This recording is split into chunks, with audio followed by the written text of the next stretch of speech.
hablamos de inflación tenemos distintos enfoques para abordarla, que están asociados a distintas causas, en algunos casos, distintas implicaciones de los procesos inflacionarios. Y lo que vamos a encontrar en la mayoría de esos abordajes, o al menos en los que no son monetaristas, porque en el monetarista la presencia de la emisión monetaria es lo más fuerte y casi lo único que determina los procesos inflacionarios. En el resto de las perspectivas, que ahora vamos a ver cuáles son, no hay un desconocimiento de las causas monetarias, sino que lo que hay es una integración de las causas monetarias y otro tipo de causas en la integración de los fenómenos inflacionarios. Obviamente que esto que yo les estoy diciendo, de que la inflación tiene un conjunto de explicaciones monetarias y otro tipo de causas, ya está perfilando el problema como un fenómeno multicausal, ¿sí? Y eso ya es una posición conceptual o teórica en términos de cómo miramos la inflación.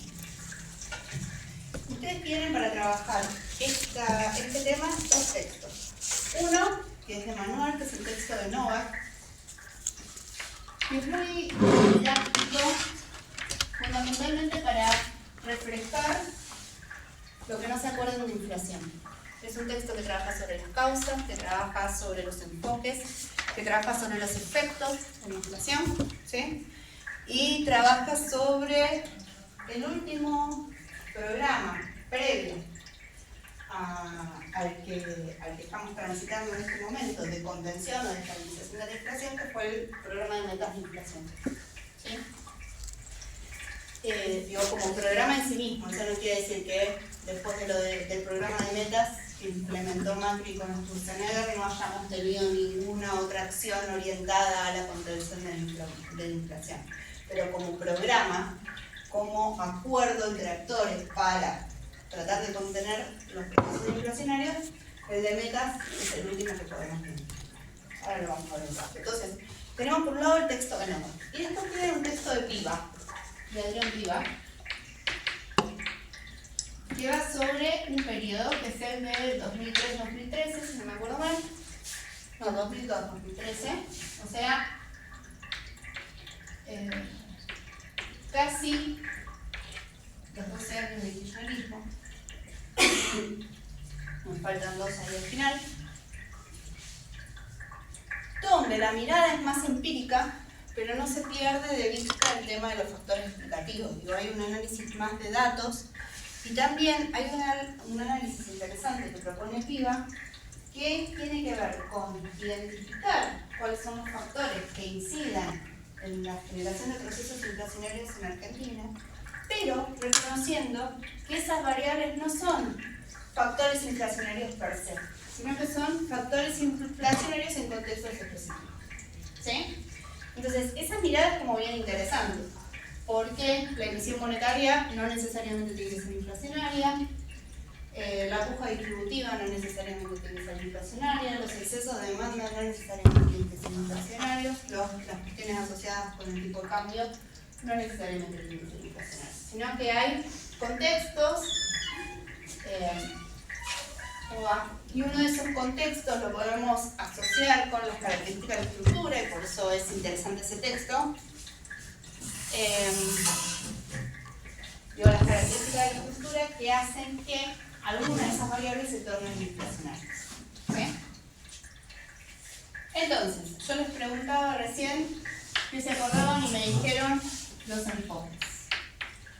En términos generales, muy generales, podemos dividir los enfoques y tratar la inflación desde dos perspectivas, la ortodoxia y la heterodoxia. La ortodoxia de los procesos inflacionarios es el enfoque monetarista. Y en la heterodoxia, entonces acá tenemos a los monetaristas,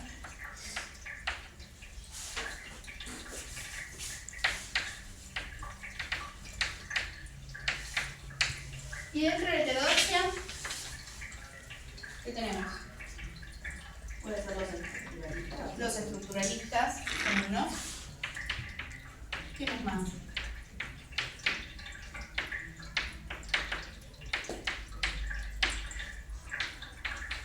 Los keynesianos y los keynesianos. los marxistas.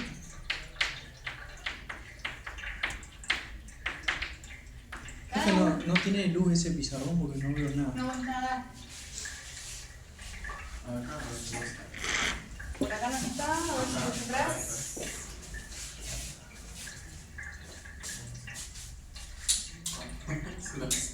Ahí está. ¿Te va mejor? Sí. Bien, buenísimo. Gracias. Keynesianos, post-keynesianos y marxistas.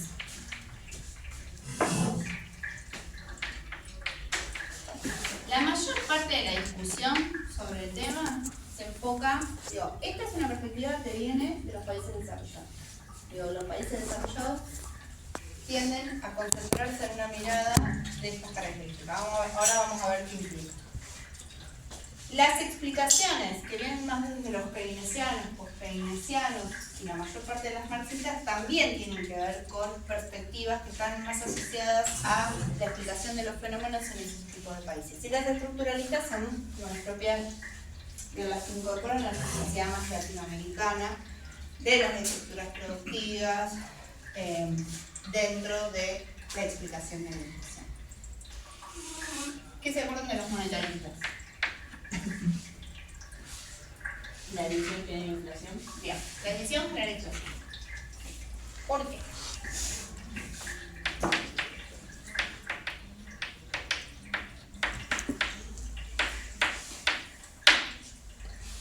Estaba la ecuación que explicaba, no me acuerdo la forma.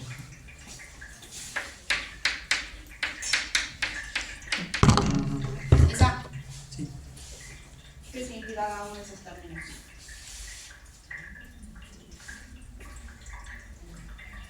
El producto, ¿sí? Real. Los precios. Por lo tanto, esto es el PIB valorizado, ¿sí? P por Q. La demanda de dinero en algunos casos aparece como D, en otros casos aparece como M, ¿sí? M por B. ¿De qué es, perdón? ¿Qué cosa? ¿De? Esto es la demanda de dinero. Y V es la velocidad, ¿sí? La velocidad a la que circula el dinero. Si yo despejo P, me queda que B sobre Q, por la demanda de dinero, es igual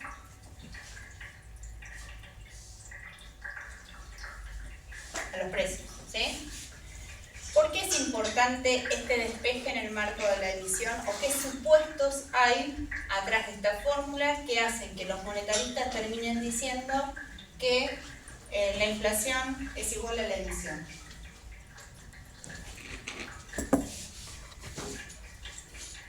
¿Qué pasa con la velocidad y qué pasa con el producto? ¿Qué supuesto hacen en relación a esas dos cosas? ¿Se acuerdan? Lo que suponen los monetaristas es que tanto B como Q son términos que tienen muy poquita variación, que son prácticamente constantes, ¿sí?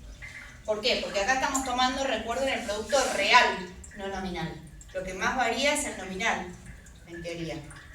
Y la velocidad, dicen, cuando las economías no tienen grandes problemas estructurales, la velocidad de circulación del dinero es más o menos siempre la misma. Entonces, si todo esto cambia muy poquito o no cambia nada, ¿sí? Las variaciones en los precios van a estar explicadas por qué es lo que pasa con el dinero, con la masa monetaria. Si esa masa monetaria aumenta, van a aumentar los precios. Y si aumentan de manera generalizada y sostenida a través del tiempo los precios, lo que vamos a tener son dinámicas inflacionarias. ¿Sí? Dos cosas, y ahora vamos ajustando mientras un poco los términos. Inflación no es, cuando medimos la inflación, ahora nos vamos a meter un poco en cómo se mide, cuando medimos la inflación, hablamos de una tasa, la tasa de inflación. Por lo tanto, estamos considerando una tasa de crecimiento de los precios. No estamos considerando los precios en sí mismos. ¿Está? Entonces, si el precio varió un 15% del bimestre anterior a este y vamos reproduciendo esa lógica a través del tiempo, bueno, yo lo que tengo que ver entre puntas o interanual o intermensual o como lo termine mirando, cuál fue la tasa de crecimiento, no solamente cómo cambió ese porcentaje. ¿Se entiende? Entonces, desde la lógica monetarista, como esto se mantiene más o menos constante, las variaciones en los precios van a estar explicadas por cuánto dinero inyectamos a la economía. ¿Y por qué esta cuestión de inyectar dinero a la economía genera aumento de precios? ¿Cuál es el mecanismo que aparece ahí?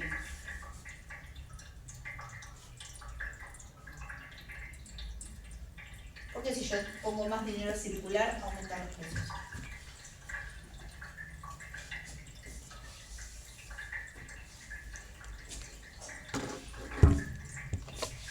Sobre la velocidad. No, eso se mantiene constante. Esto no se modifica. En todo caso se modifica esto. Luego con la producción, ¿no? A ver. No, por allá. Yo tengo estable la cantidad de bienes, ¿sí? Y tengo más oferta. Lo que voy a hacer es que cada uno de esos bienes esté a disposición de una mayor cantidad de recurso dinero. Recuerden las características que tiene el dinero en tanto medio de transacción, ¿sí? Entonces, los precios de cualquier bien, que aunque tiene particularidades, el dinero es un bien, se definen en función de la escasez o de la abundancia relativa de esos bienes, ¿sí? Cuando tenemos pocas manzanas y hay mucha gente que lo está demandando, entonces, ¿qué es lo que pasa? Entonces las manzanas suben, ¿sí?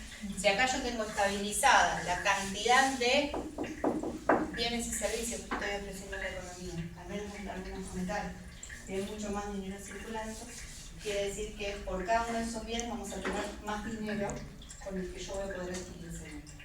¿Entienden?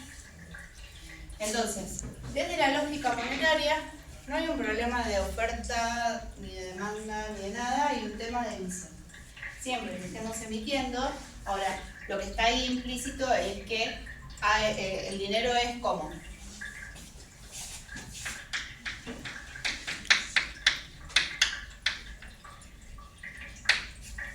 ¿Sí? Es exógeno. No se determina la cantidad de dinero de la economía, no se determina en el marco del sistema económico, sino que hay una autoridad externa, en este caso un banco central, una autoridad monetaria, que decide cuánto dinero se va a inyectar en esa economía. Hay algo que no termino de entender, creo que nunca lo entendí bien del todo, pero cuando vos tenés cierta cantidad de manzanas y inyectás dinero para que esa gente compre las manzanas, digo, ¿por qué se asumiría que la manzana va a subir de precio si yo con el dinero no solamente una de las funciones es gastarlo, sino también ahorrar? Muy bueno, porque acá lo que está suponiendo también uno para el dinero, la demanda, ¿para qué demandamos dinero las personas? Para comprar bienes y servicios. Bien, tenemos entonces una demanda de dinero para transacciones, ¿sí? Comprar todo lo que a vos se te ocurra, ¿sí? Después tenemos una demanda de dinero por especulación. La especulación es esto: lo ahorro o lo uso para gastar, para comprar algo, ¿sí? Lo ahorro en todo el abanico de posibilidades de ahorro que tengo, desde ponerlo bajo el colchón, hacer un plazo fijo, comprar bonos activos, ¿sí? Cualquiera de esas formas. Y después hay otra demanda que es muy marginal y que en general se suele asociar a la de especulación y por eso no aparece mucho, que es la demanda de dinero por precaución. Yo pienso que el día de mañana tal cosa va a estar más cara, entonces demando dinero para comprarla ahora porque supongo que mañana va a estar más cara, ¿sí? Estas en general van juntitas, se analizan juntas. Lo que supone la teoría monetarista es que vos no demandás dinero para esto, sino que demandás solo para transacciones. Okay. En ese sentido es que el dinero termina siendo exógeno. ¿Por qué? Porque si yo lo pusiera, si lo endogenizo en mi modelo, lo que pasa es que cuando el dinero es para transacciones, no depende su precio de la tasa de interés. Okay. Es todo exógeno. Hay alguien que viene y dice, pumba, esta bolsa forma parte del M1, que es lo que consideramos acá para mirar qué es lo que pasa con la inflación. Ahora, desde otra perspectiva, el dinero por especulación sí depende de la tasa de interés. ¿Por qué depende de la tasa de interés? Porque la tasa de interés lo que me va a definir es el uso alternativo, o sea, el costo de oportunidad entre usar el dinero en un proceso o para un fin o usarlo para otro. ¿Lo uso para comprar las manzanas o lo uso para ahorrar? En función del rendimiento que le dé a ese dinero cada uno de los recursos o los usos alternativos que yo pueda dar. ¿Sí? Entonces, esto tiene que ver con este otro supuesto, que es que el dinero solamente se demanda para transacciones. ¿Sí? Lo que pasa es que en general, cuando uno habla de dinero, lo primero que pensamos es en ¿qué? En la tasa de interés. Porque pensamos en el precio del dinero, automáticamente. Ahora, si desde el modelo de oferta y demanda agregada hacemos esta diferenciación y decimos que la demanda de dinero total es igual a la demanda de dinero para transacciones más la demanda de dinero para especulación más precaución, digo, si yo desde el modelo de demanda agregada y oferta agregada considero esto y digo, este es independiente de la tasa de interés. Si esta es R y esta es la demanda de dinero, yo voy a tener una oferta fija, ¿sí? Y esa oferta no va a variar en función de, por lo tanto, lo que vamos a poder demandar es siempre lo mismo. Ahora, cuando consideramos el dinero con fines especulativos, ¿cómo va? Ahí sí la tasa de interés tiene un efecto. ¿Y cómo es esa relación? ¿Es positiva o negativa? ¿A más tasa de interés demando más o menos? De especulación. Sí. ¿Sí? Si la tasa de interés es más alta, yo voy a demandar menos dinero para especulación porque lo tengo guardado. ¿Sí? Entonces, fíjense que la demanda total de dinero en la economía desde el modelo de oferta y demanda agregada tiene un límite fijo, que me lo da la demanda por transacciones, porque no está relacionada con la tasa de interés. Digo, sobre esta base, esto como que me da una, si lo miráramos al revés, una ordenada al origen, si ustedes quieren, ¿no? Corrida hacia abajo. Ahora, esto es en el mundo más keynesiano o más de síntesis neoclásica de oferta y demanda agregada.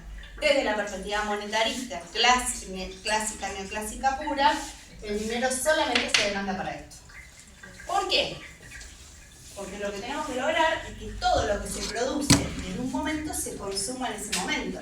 Recuerden que ahí no hay ahorro, no hay, o el ahorro se invierte automáticamente, la ley de SEI, todo ese tipo de supuestos que son, o que los pensamos en términos de la producción, acá están pensados del lado monetario. ¿Sí?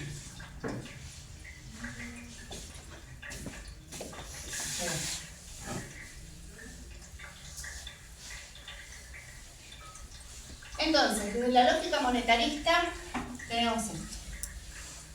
Desde la lógica más keynesiana, ¿cuál sería el principal factor que está actuando o explicando los procesos inflacionarios?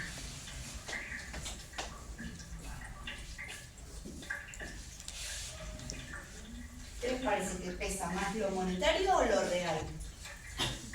Desde lo keynesiano. ¿Legal? Sí. ¿Por qué? No me acuerdo. Es un paso. Cuando pensamos en las crisis desde la perspectiva keynesiana, estamos pensando fundamentalmente en problemas de insuficiencia de demanda. ¿Sí? Entonces, los problemas relacionados con qué es lo que pasa con la demanda de bienes y servicios es lo que va a ser fundamental para explicar qué es lo que pasa con los precios y por lo tanto con la inflación desde la perspectiva keynesiana. ¿Sí? De vuelta, como acá el actor central es la demanda efectiva, la insuficiencia de demanda efectiva. Lo monetario queda de lado y no hay un cuestionamiento demasiado severo sobre esto, sobre la exogeneidad del dinero. Esa mirada más endógena del dinero va a venir de la mano de los post-keynesianos. ¿Okay? No me interesa que, digo, seguramente estas cosas las vieron ya, pero simplemente para refrescar un poco cómo vienen ahora. Sí, los monetaristas, porque los monetaristas son como el eje que articula todas las discusiones siempre, ¿no? Siempre todos están peleando contra los monetaristas. Todos tratan de explicar la inflación desde un lugar distinto. Porque esto es muy fuerte en términos de modelo explicativo. Todas las políticas, la mayor parte de las políticas inflacionarias están centradas en esto, en esta mirada, ¿sí? Los otros aspectos son más marginales, especialmente porque se suele hacer una diferenciación grande entre lo que son causas de la inflación y factores que potencian las dinámicas inflacionarias. Son dos cosas distintas, ¿sí? Una cosa es qué es lo que te inicia el proceso inflacionario y otra cosa es qué es lo que, una vez el proceso inflacionario desatado, lo que hace es propagarlo, ¿sí? Entonces tenemos los elementos que la causan y los mecanismos de propagación. Ustedes me dirán cuáles son unos y cuáles son otros. Bueno, hay algunos que son más claramente de propagación. Por ejemplo, la espiral precio-salario. ¿Cómo va? La espiral precio-salario. Claro, porque ahí lo que tenés es una retroalimentando a la otra. Y hay algunos que son más causales. Por ejemplo, la emisión monetaria. ¿Sí? Ahora, hay otros que pueden ser en algún contexto particular, tiempo histórico, más causales y en otro momento pueden ser más mecanismos de propagación. ¿Sí? Entonces, ahí hay como discusiones de acuerdo a la perspectiva conceptual que uno tome sobre la relevancia de los distintos factores que causan o propagan procesos inflacionarios. ¿Sí? Entonces, acá tenemos en los keynesianos básicamente todo lo que tiene que ver con problemas de demanda. Si yo tengo poca demanda, ¿los precios suben o no? Bajan, ¿sí? Entonces, cuando tenemos momentos de muy alta demanda y tenemos que cubrir esa demanda de alguna manera, tenemos aumentos de precios. Una causa de inflación puede ser que no se controle, digamos, los precios. No, es que en realidad en todos estos planteos la intervención, leída como control, no es algo deseable. Digo, para los monetaristas seguro que van a decir no. Pero todos estos no te van a plantear como una medida el control de precios. Es un second best. Digo, es un segundo mejor. Es lo que yo hago cuando ya veo que todo el resto no funciona. ¿Está bien? Entonces, primero intento con las metas de inflación, después enfrío la economía, que son los programas ortodoxos clásicos. Pero el control de precios es un ultimísimo recurso, porque el efecto distorsivo sobre un montón de variables de economía de un control específico de precios es mucho más amplio. Tengan en cuenta que el control de precios te distorsiona las decisiones de producción. Si yo control de precio y digo control de costo, digo lo mismo. Control de costos es muy... Digo, cuando vos estás haciendo control de costos, estás haciendo en la otra punta de la cadena un control de precios. Claro. Es lo mismo. ¿Sí? Digo, cuando yo estoy haciendo el control de costos o estoy regulando la banda en la que se mueve el costo energético de una empresa, lo que estoy haciendo es controlando el precio de la energía. ¿Se entiende? Entonces tiene como hay como una cuestión ahí. Y por eso no es una política de primera, no es una política de estabilización, sino que puede ser una política de contención. ¿Cuál es la diferencia de una política de estabilización y una política de contención? Bueno, una política de estabilización apunta a resolver el problema. La de contención es como un control de daños, es un paliativo, ¿está bien? Pero no estoy resolviendo el problema de la inflación con un control de precios. Lo que estoy haciendo es que en ese momento deje, porque es lo mismo que veníamos hablando con los regímenes de promoción. Vos sacás el control de precios y ¿qué pasa? Se dispara, de todas maneras. Siempre y cuando tengas demanda. ¿No? Vos podés sacar el control de precios, no tenés demanda, con lo cual no debería haber incentivos para que los precios suban.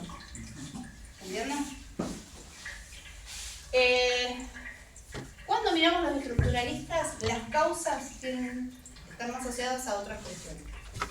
¿Y a qué les parece que puede estar asociado a una perspectiva más estructuralista?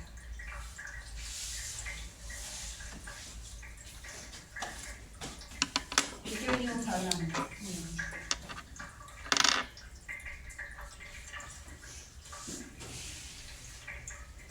De la estructura económica. Tiene que ver con la estructura y más que nada con estos mismos elementos que planteábamos en relación a la restricción externa. ¿Sí? Muchas de las cuestiones, o fundamentalmente todo lo que tiene que ver con los tipos de cambio, lo que tiene que ver con la relación entre las elasticidades de exportaciones e importaciones, que veíamos en relación a la restricción externa, son factores que inciden también en la existencia de inflación en estructuras que son desequilibradas y que también, si lo miramos más en una lógica marxista, tienen una fuerte dependencia de las estructuras más homogéneas y más desarrolladas. ¿Por qué es importante esto? Bueno, porque economías como las nuestras no solamente generan inflación a partir de sus propias características, sino que también importan inflación. Y el importar inflación tiene que ver, por ejemplo, con no poder incidir sobre los precios de los bienes que nosotros exportamos. Y tampoco poder incidir sobre los precios de los bienes que importamos. ¿Sí? Entonces, si suben los precios internacionales de los bienes que importamos, nosotros nos comemos esa inflación. No tenemos forma de incidir sobre esos precios. ¿Se entiende? Bueno, el texto lo tiene como mucho más desarrollado. Lo que me interesa es que dejemos algún panorama general. Y a los marxistas, si hay una cosa que incide, ¿cuál es? Como periodo inflacionario, como determinante de la inflación.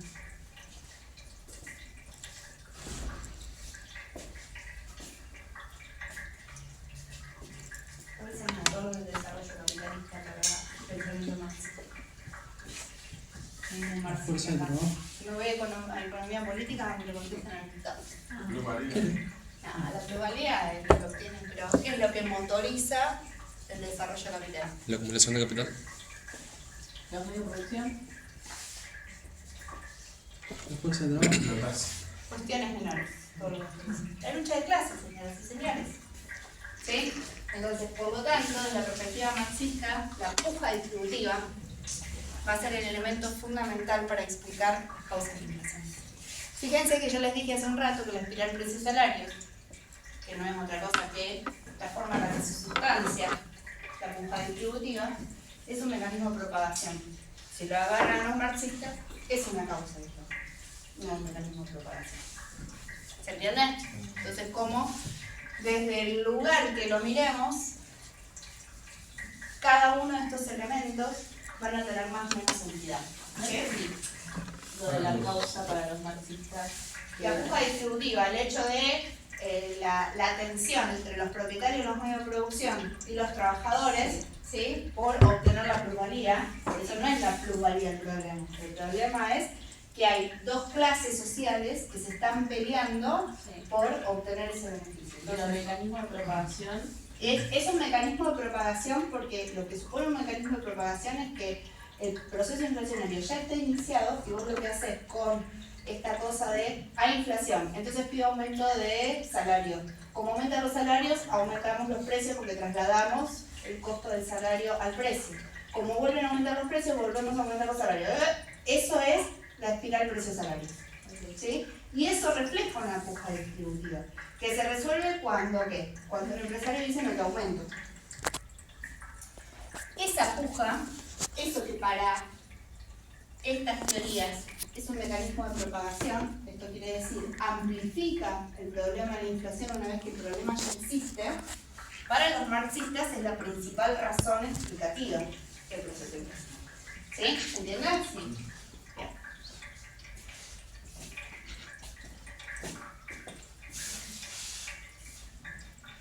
Bueno, entonces, sistematicemos dos cosas, o tres. Antes de pasar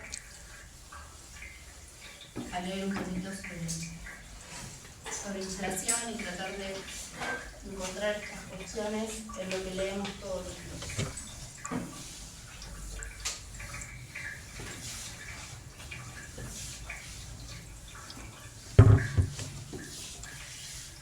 Primero, para medir la inflación,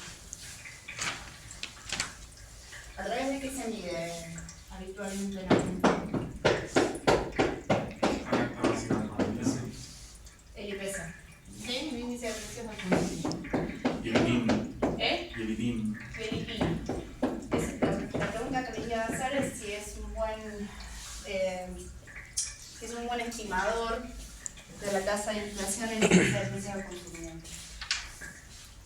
Tenemos medición. El principal es el IPC. La evolución del IPC, no, la tasa de crecimiento del IPC. ¿Sí? Recuerden que estamos acá mirando tasas de crecimiento. Índice de precio al consumidor. Otro, como dijo Tomás, el PIB.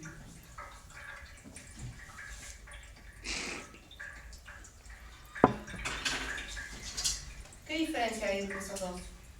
El IPIM mide el sector secundario.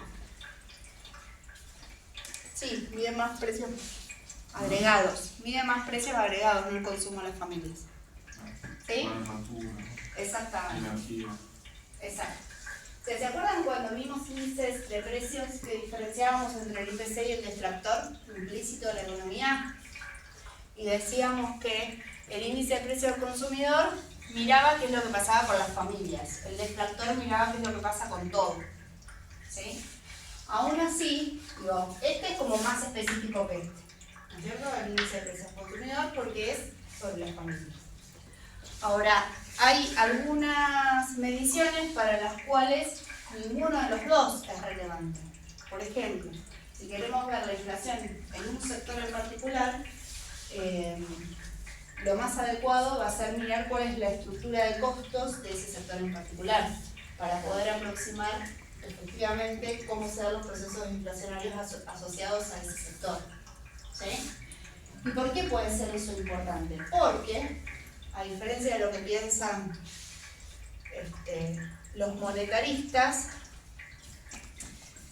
los aumentos o las dinámicas inflacionarias tienen que ver con aumentos generalizados de los precios, pero esos aumentos generalizados no se dan todos al mismo tiempo ni en la misma magnitud. No es que aumentan todos los precios de la economía en la misma magnitud, ¿no? Sino que eso es distinto.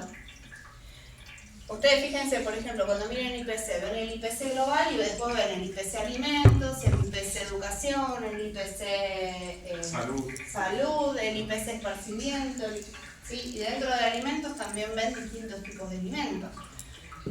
O el índice que tiene que ver con los alquileres, la vivienda, el acceso a la vivienda.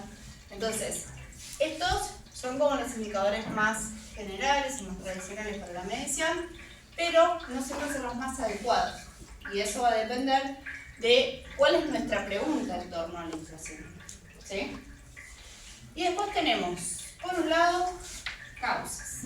Acá vamos a sistematizar un poquito lo que fue apareciendo en relación con cada una de las perspectivas o cada uno de los enfoques. La primera causa tiene que ver con los costos. Y acá es, si a las empresas les aumentan sistemáticamente los costos y pueden trasladar esos costos a precios, que no siempre sucede, ¿sí? Eso puede desatar procesos inflacionarios. Ahora fíjense, si yo digo que a las empresas sistemáticamente les aumentan los costos, estoy hablando de algo, digo, con lo cual, si les están aumentando los insumos, les están aumentando las maquinarias y les aumenta sistemáticamente el salario, ¿sí? El principal costo que tienen, el principal costo de producción, bueno, en realidad podemos decir que es una inflación porque me aumentan, ¿sí? Los precios de los insumos, de la mano de obra, de la maquinaria, Pero en realidad ya hay como un proceso inflacionario de ciernes que tiene que ver con el aumento sistemático de esos precios antes de que se trasladen a lo que le pasa a la empresa. ¿Entiendes? Claro, vos decís, bueno, vamos a tener inflación porque a la empresa le aumentan los costos, traslado esos precios, ¿sí? Y entonces ahí cuando la empresa trasladó esos costos a precios, o sea, aumento de costos a precios, ahí se empieza a dar el fenómeno inflacionario. Pero en realidad, si nosotros miramos, hacemos esta mirada que hacíamos recién con vos, el costo de uno en realidad es el precio del otro, el aumento sistemático que ya venías viendo en los precios que se transforman en costos, ya te das cuenta de que existía un periodo de inflación, un proceso inflacionario. Por eso ¿Sí? el PIN anticipa el IPC. Exactamente. ¿Y qué anticipa el IPIM? El IPIM al IPC. O sea, los aumentos o las caídas de precios se ven antes acá que acá. Claro, boludo, pero a ese, ¿quién lo aproxima, digo? ¿Quién lo calcula o qué? No, o sea, si el IPIM, o sea, Es previo. es previo al IPC, que Sí. es previo al IPIM. El deflactor, podés decir, que es el del conjunto de la economía, pero no siempre. Es como, este es el más, es el primero, es de los más iniciales. Okay. ¿El deflactor dónde se encuentra? ¿Cómo? ¿Deflactor qué es? El deflactor mira la relación entre los precios corrientes y los constantes, del conjunto de la economía, de todo el conjunto de la economía.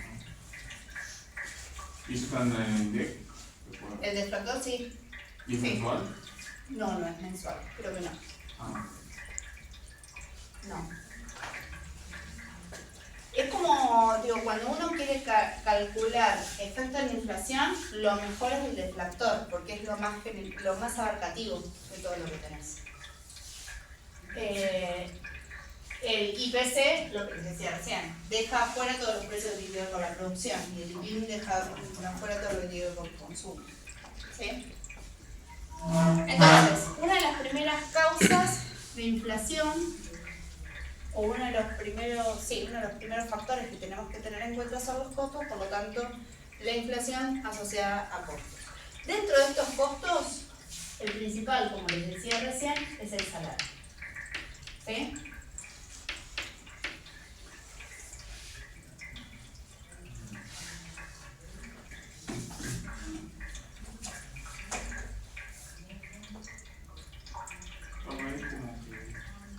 El salario se determina por los alimentos. Bueno, es que ahí empiezan las cuestiones cruzadas, ¿no? Porque, bueno, esto pasa con los costos. En términos del salario, este incremento de costos hace que aumenten los precios. Entonces, los precios, el aumento de precios presiona para que aumente el salario. ¿Y eso dónde se corta? Donde empieza a caer la demanda. ¿Por qué? Porque no ajusta la misma velocidad del salario que a la que ajustan los precios. Los monetaristas te dirían, esto está fijo. ¿Eso qué? Eso está fijo, el salario está fijo. En el corto plazo, por lo menos. ¿Qué otra cosa tenemos? Inflación cambiaria, bueno, un poco lo que les decía recién, ¿no?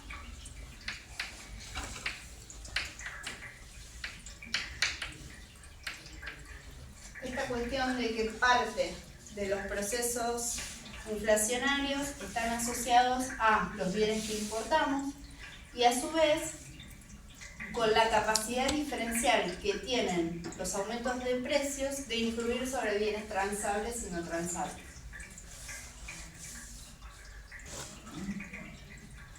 ¿Por qué se les ocurre?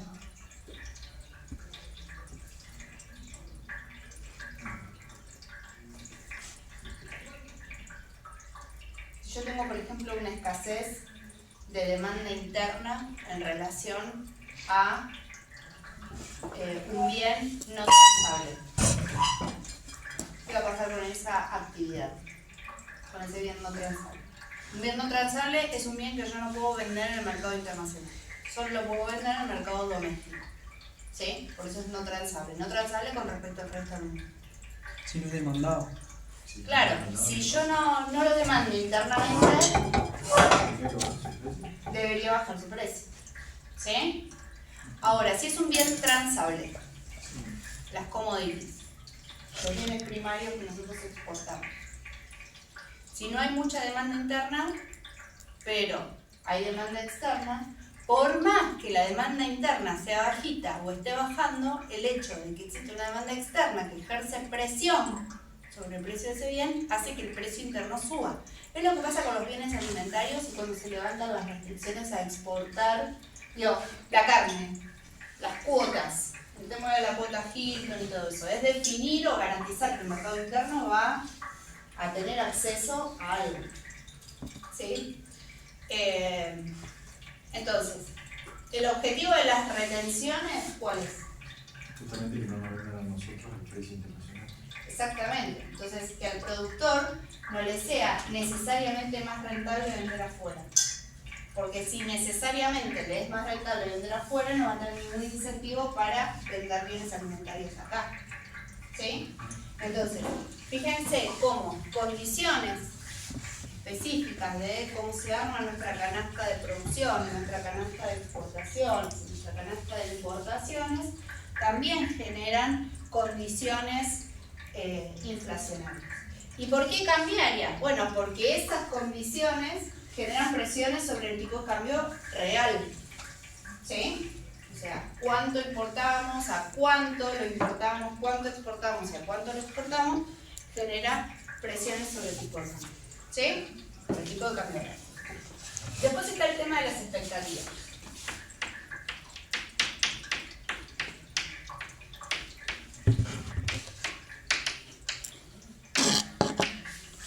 ¿Cómo pegan las expectativas en términos de la inflación? ¿Por qué podrían ser una causa de inflación?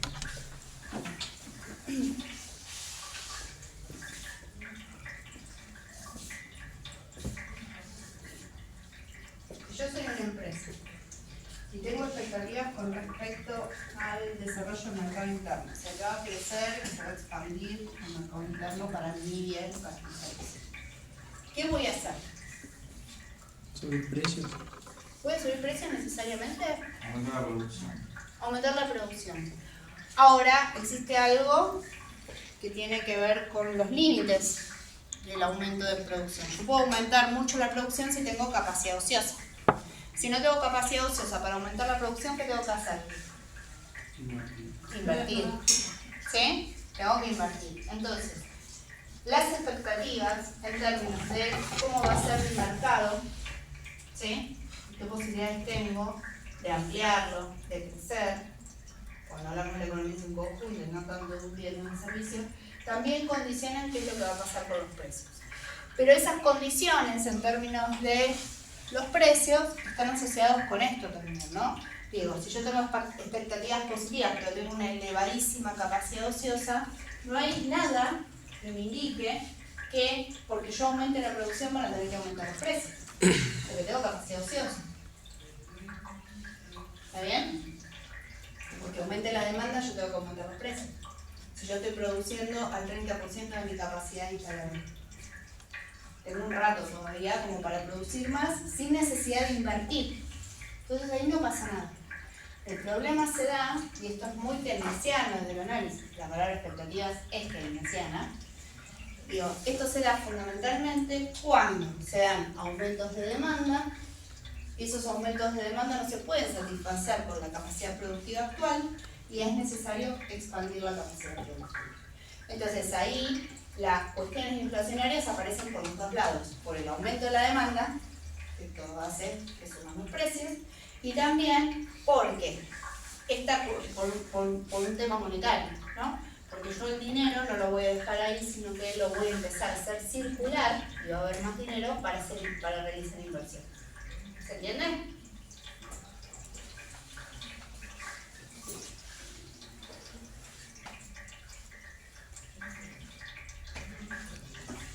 Y este tema de las expectativas está obviamente muy relacionado, como les dije recién, con el tema de la demanda.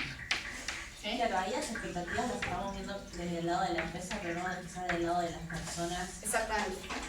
Las expectativas las mirás siempre desde el lado de la empresa. Porque entendemos que es la que pone el precio, ¿no? Porque es, bueno, ese es otro tema, porque esa es una causa de inflación que en general de las perspectivas más tradicionales no se consideran, pero sí se considera el estructuralismo. Desde las perspectivas más neoclásicas o ortodoxas, las empresas no ponen un precio. El precio es determinado en el mercado. Ahora, en las economías latinoamericanas, desde la perspectiva estructuralista, sabemos que los mercados no son de competencia perfecta. Y como no son de competencia perfecta, existen estructuras concentradas que sí hacen esto de poner los precios, de fijar los precios. ¿Sí? En el mundo real, las empresas tienen un margen para fijar los precios.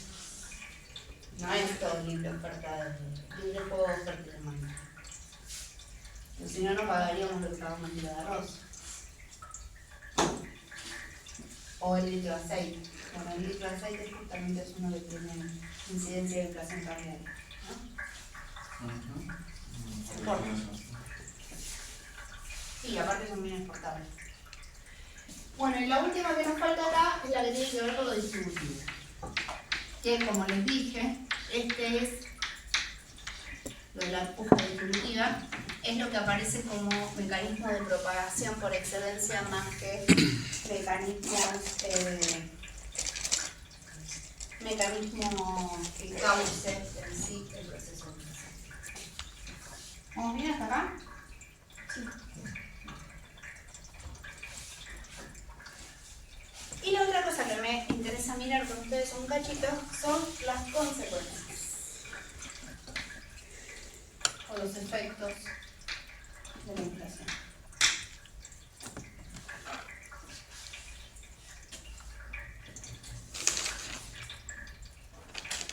¿Qué consecuencias podemos encontrar asociadas con la inflación? ¿Hay el salario real? ¿Están de acuerdo? Pérdida de salario real, sí. Lo primero que aparece siempre cuando hay procesos inflacionarios que tiene que ver con lo que dice Tomás, pero que no únicamente se asocia con eso, es que el dinero pierde valor. Y pierde valor no solamente en términos de la capacidad de realizar transacciones, sino también en términos de esta capacidad de especular. ¿Sí? Especular en un sentido, cuando hablamos de especulación desde esta perspectiva, es mirar la especulación como un proceso de evaluación entre costos de oportunidad alternativos, ¿sí? Para el dinero. No es la mirada negativa que le damos a la especulación en valorización financiera, ¿sí? Entonces, la primera cuestión tiene que ver con la pérdida del valor del dinero. Y acá, ojo, porque en algunos lugares, en algunos textos, la inflación se va a definir como la pérdida de valor de dinero. ¿Sí? Hay algunos autores que directamente cuando hablan de inflación hablan de pérdida de valor de dinero. Y en realidad, que el dinero pierda valor es una consecuencia del proceso inflacionario. No es el proceso inflacionario, no es que como el dinero pierde valor suben los precios. O como el dinero pierde valor entonces inflación. No. ¿Sí? Cuidado con eso porque a veces el análisis que se hace, no sé quién va a trabajar sobre inflación. ¿Está acá nadie? A veces la forma en la que se utilizan los términos y básicamente cómo se trabajan las causas, cómo se trabajan las consecuencias, hace que lleguemos a descripciones que son raras. ¿Sí? Entonces, la pérdida del valor de dinero, y relacionado con esto, lo que decía Tomás de la pérdida del salario real. ¿Sí? La pérdida de poder adquisitivo. ¿Por qué? Porque si nosotros somos monetaristas y dejamos fija la cantidad de dinero circulante en la economía, pero aumentan los precios, lo que ese dinero puede comprar cada vez es menos.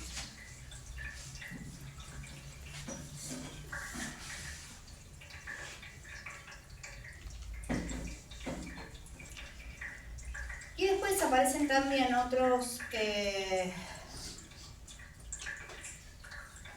otros efectos. Entonces dijimos acá pérdida de poder. Fíjense que acá una de las cosas que aparece es que ¿quiénes son los que más pierden por los procesos inflacionarios? ¿Los asalariados? Sí, ¿por qué? Porque no es automático la actualización, por decirlo así, con respecto a la inflación. En cambio, los servicios, los productos, sí, o sea, Exactamente, los que más pierden son los asalariados porque su ingreso tiende a ser menos reactivo a los cambios de precios de lo que pueden ser, por ejemplo, las decisiones que toman las empresas. Las empresas se ajustan más rápido. El salario está inmerso en un proceso de negociación asociado con esa puja distributiva que hace que, primero, no vaya a ser lineal ese aumento de los precios y el aumento del salario nominal que nos permita sostener el mismo nivel de salario real. ¿Sí? Pregúntenos a los docentes universitarios, creo que todo el mundo toma uno así, pero tasa de inflación de 2.5, 3.5, 4 y pico, incremento salarial 1%. Entonces, digo, ahí hay una pérdida sistemática de poder adquisitivo, que de paso me echamos con la situación actual, desde diciembre de 2023 hasta ahora, pérdida de salario real del docente universitario 28%. Salario real. O sea, mi capacidad de compra se redujo en un 28%. ¿Está? Entonces, esto afecta fundamentalmente a las personas que tienen ingresos relativamente fijos y sobre los cuales hay un proceso de negociación que está asociado a la recuperación de los salarios nominales. ¿Sí? ¿Qué más?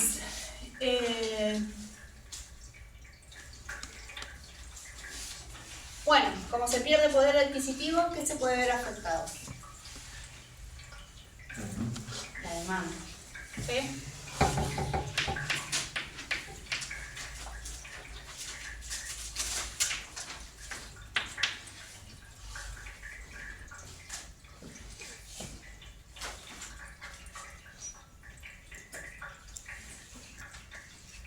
Y cuando cae la demanda, Baja la situación del consumo.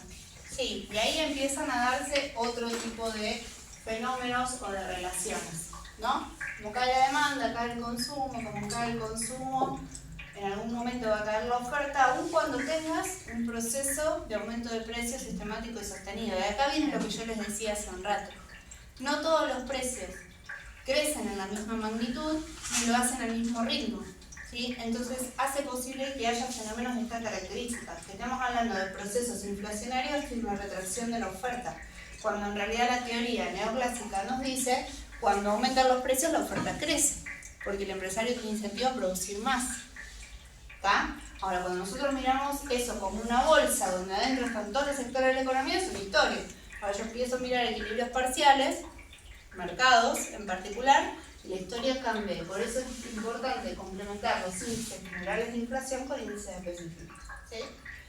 Fíjense, por ejemplo, que en el caso de las provincias argentinas hay una suerte de, varias, no en todas, Cava es el ejemplo más representativo, donde tienen un índice de inflación que está asociado con una canasta particular de bienes y servicios incluidas en el índice de precio consumidor de Cava. ¿Sí?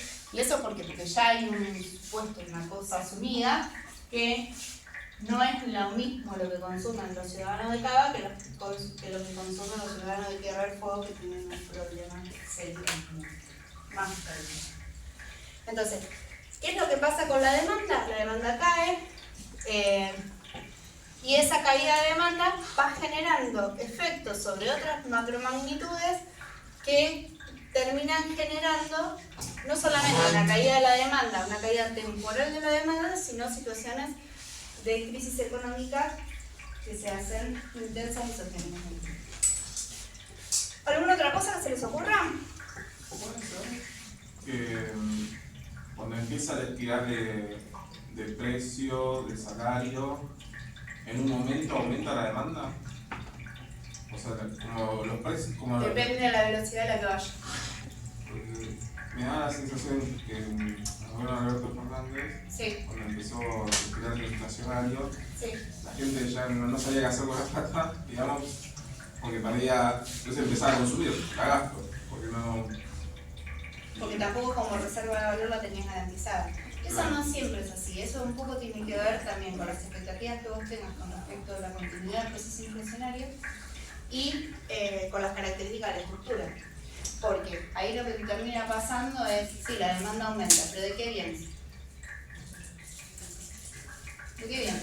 Sí, consumir, ¿no? O los no transables, o también te puede pegar en bienes importados.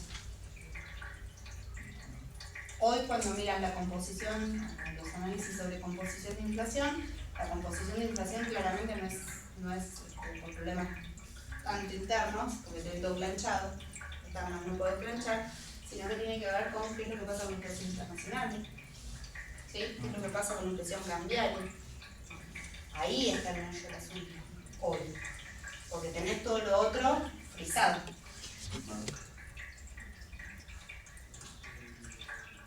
Con lo cual ahí sí podés tener un aumento de demanda, pero no es de bienes internos. Entonces el efecto positivo del aumento de la demanda no lo ves, lo padeces en la restricción externa. Y puede ser que, por ejemplo, tomando la causa distributiva, la inflación tiene más desigualdad. Sí. Sí, por esto que decíamos recién, ¿no? El hecho de que afecta más intensamente la pobreza, primero, genera desigualdad, porque afecta a los sectores que tienen ingresos fijos. Y también la inflación genera pérdida de capacidad recaudatoria real del Estado. Mira, podés recaudar lo mismo en términos nominales, pero en términos reales te rinde menos.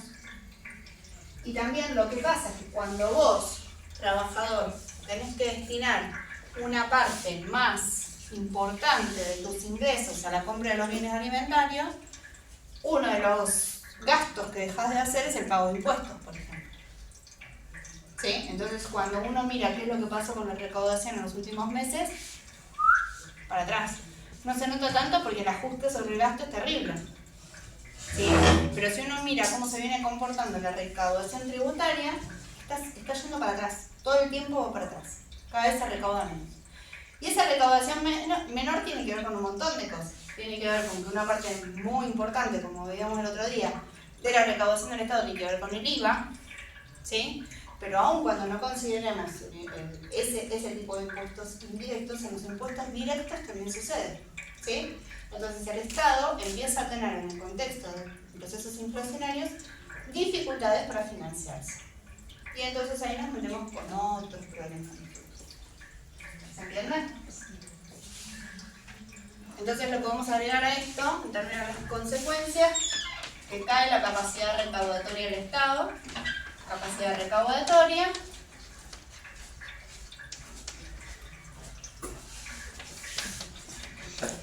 o si ustedes quieren, o también cae la recaudación real.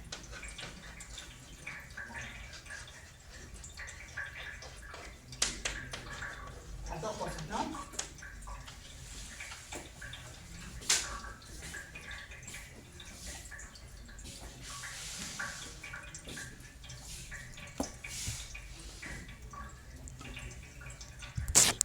Me queda una cosita para decirles en relación a las relaciones entre inflación y otros problemas de estructura que podemos ver en fórmulas, en conceptos que ustedes ya conocen, pero lo vemos después de mirar los artículos. La curva de Phillips, la ecuación de Fisher, el efecto Libera-Tanzi. ¿Se acuerdan de todo eso?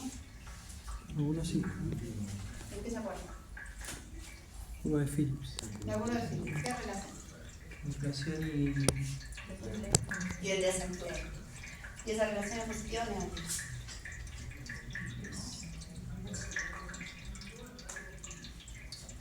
Cuando sube una baja la otra, ¿sí? Entonces, ahí ya tenemos esto, ¿sí? Y tenemos una primera relación de los problemas de inflación vinculados con lo que sucede en el mercado de trabajo. La ecuación de Fisher, ¿no? La curva de Philip, la inflación va a la abscisa. La inflación, sí. Igual, mientras grafiques la relación negativa, vos podés invertir, porque lo que te da que lo tengas en la abscisa o ordenada es la direccionalidad que vos estás midiendo en la inflación. Después tenemos la ecuación de Fisher. ¿Qué decía Fisher? Lo que relaciona es interés nominal con tasa de interés y con inflación. Y lo que dice es que el interés nominal va a ser el interés real, la tasa de interés real, más la inflación. Entonces, el vínculo que aparece acá es entre tasa de interés e inflación. Y acá la relación es positiva. ¿Sí? La inflación hace que aumente la tasa de interés nominal.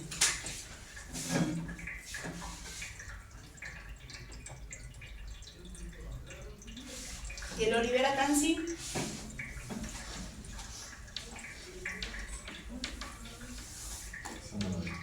¿Eso no la vieron? No recuerdo.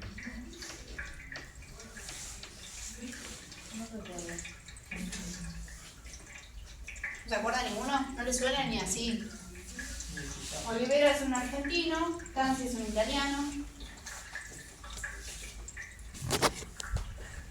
No son estructuralistas, pero estuvieron más o menos en el mismo momento. Y lo que dicen, lo que sostienen básicamente, es este efecto de la inflación sobre el gasto, la recaudación del Estado. ¿Sí? Cuando hay mucha más inflación, cae la recaudación del Estado en términos nominales y también en términos reales. ¿Sí? Términos muy burdos, que son los que nos interesan en esta materia para analizar, no para desarrollar teoría, porque esto supuestamente lo vieron en un momento de la carrera.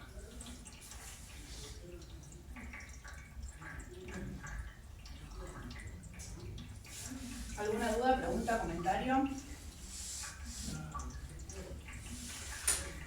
¿Nada? Viva, así es. ¿Tema consecuencias de la inflación? Sí. ¿La inversión extranjera? La inversión extranjera. La inflación interna, ¿qué consecuencias tiene la inversión extranjera? La inversión extranjera, a ver, tiene consecuencias en términos de la relación que tiene con los procesos de valorización financiera. La entrada de capital, ¿sí? Porque hay mucha entrada de capital. Cuando se produce la dinámica de la valorización, o sea, que esos capitales que entran se transforman en pesos, van a colocaciones en pesos y después, en algún momento, cuando salen de esa colocación en pesos, en tanto no se transforman rápidamente en dólares, tienen efectos sensacionales. Pero siempre que la inversión sea especulativa. Si es inversión productiva, el efecto de corto es positivo. ¿Por qué? Porque, por ejemplo, te expande la inversión. Entonces te expande la capacidad productiva. Ahora, en el largo plazo, el efecto es negativo sobre restricción externa, la salida de las utilidades y la salida de los dividendos.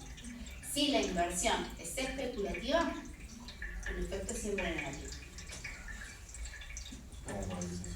Como valorización. Yo lo vamos a ver cuando veamos valorización. Fíjense cómo en cada uno de los temas vamos volviendo a los efectos. ¿Sí? Y esto tiene que ver con las interacciones, las interrelaciones de las que siempre hablamos. ¿Todos bien hasta acá? Pregunta, ¿quieren descansar un ratito y trabajamos con los artículos de diario o seguimos de largo y luego terminamos con? Decisión de ustedes. ¿Seguimos de largo? ¿Están todos de acuerdo? ¿O quieren hacer una parada muy cortita? Bueno, hagamos una cosa, yo les reparto el que quiere parar, para, y el que quiere irse, el que quiere irse, no, el que quiere seguir, sigue. Tengo 5 artículos. Necesito que se pongan 1, 2, 3, 4, bueno, no sé, ¿cómo quieren trabajar? Tengo 5, ¿quién va a trabajar solo y quiénes van a trabajar acompañados?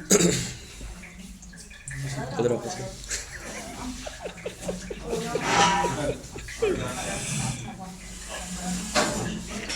Bueno, y si me para hablar de la vida.